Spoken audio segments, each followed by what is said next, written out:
Drogas, sexo, comida, cigarro, redes sociais. Esses são alguns dos vícios mais presentes na sociedade moderna. Sabe que a cada ano mais de 200 mil pessoas morrem de enfermidades ou de overdoses causadas pela droga.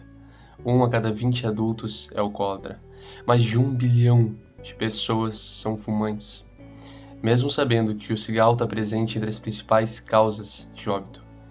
O mais interessante de estudar sobre isso é o efeito que cada neurotransmissor e como ele age por meio desse estímulo. Como que isso funciona? Por exemplo, quando a gente fala da nicotina, do cigarro, que é um dos vícios mais presentes na população, a questão é que dentre segundos após você fumar, a nicotina ela já está ali no seu cérebro, provocando alterações no sistema nervoso central, que por consequência acabam alterando o seu humor. É muito interessante olhar mais a fundo algumas pesquisas que foram realizadas com animais, mesmo ratos e outros voluntários. A questão é como esse vício ele acaba provocando prazer. Vamos trazer aqui alguma coisa sobre jogos de azar. Colocou-se um rato, ali ele tinha duas escolhas. Tinha luzes piscantes e tudo mais, muito semelhante ao ambiente na qual uma pessoa vai se encontrar quando ela for ter acesso a esses jogos de azar. E a esse rato colocou-se duas opções. Uma de um trajeto muito mais fácil para conseguir uma dose menor de açúcar e do outro lado um trajeto muito mais complicado para ter acesso a uma dose muito maior de açúcar. Em decorrência daqueles estímulos e a maneira que estava sendo manipulado o seu cérebro por meio dos neurotransmissores e tudo mais, era óbvia a escolha do rato que ele iria para trás ou iria em direção àquela dose maior de açúcar. Há outras questões muito interessantes nesse meio. Quais as justificativas plausíveis para uma pessoa beber diariamente? Ela sentir a necessidade compulsiva de sexo. Comer mesmo sem sentir fome, sem ter necessidade e não conseguir parar. Quais as causas disso? E o pior disso, será que a gente está tratando da maneira certa? É claro que eu não consigo apresentar uma solução concreta. Até porque se soubesse essa solução, seria já pautada, apresentada e não teríamos problemas tão grandes em curar desse mal, desses vícios. A questão é que os tratamentos não é de hoje que são muito conhecidos mundialmente. A maneira de tratar e como é visto um vício é simplesmente por meio de medicamentos, de consultas, terapias e até em casos mais extremos, onde a pessoa ela vai ter de ser internada. Mas será que a gente está tratando de fato essa questão, essa pessoa, ou a gente só está trocando um vício por outro? Será que essa questão está na maneira certa?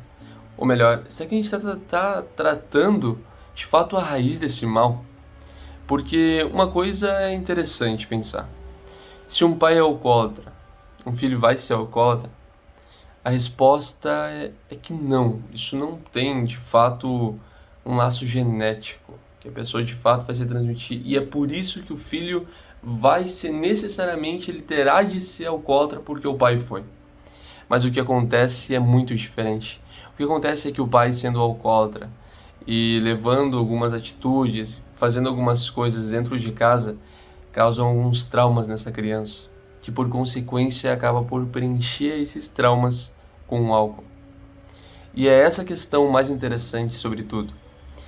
Por que uma pessoa fuma, mesmo sabendo de todos os males do cigarro? Mesmo sabendo que ela está deteriorando a sua saúde, ela está deteriorando todo o seu âmbito e reduzindo drasticamente os seus anos de vida?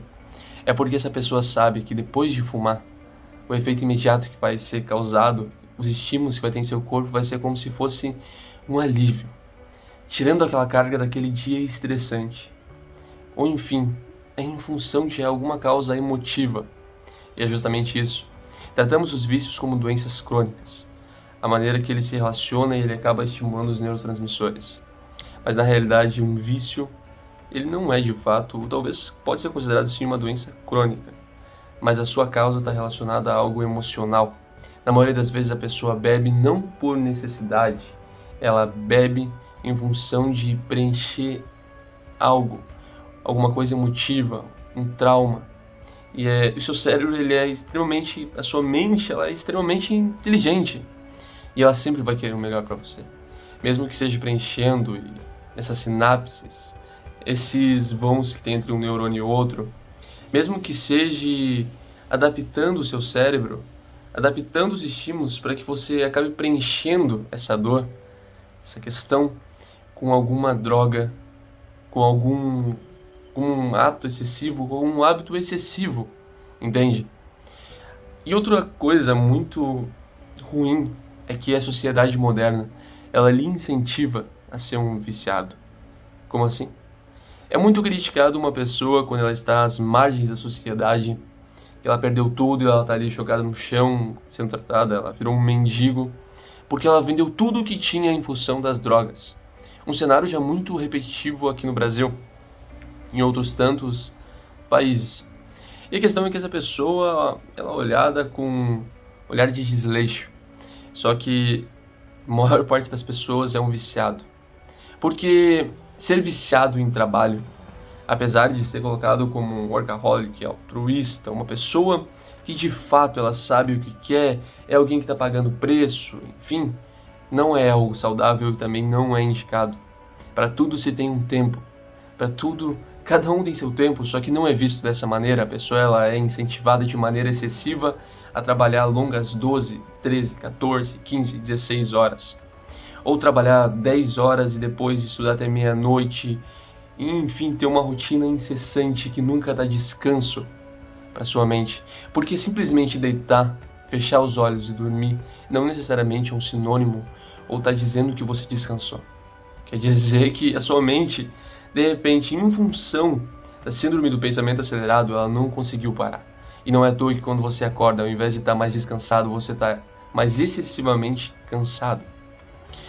E outras questões, como por exemplo, uma pessoa ela é incentivada a ficar cada vez mais no celular, porque ela é vista com olhos de uma maneira muito ruim. Aquele que não tem um celular, ele é julgado, que não está nas redes sociais. Nossa, em que mundo você vive?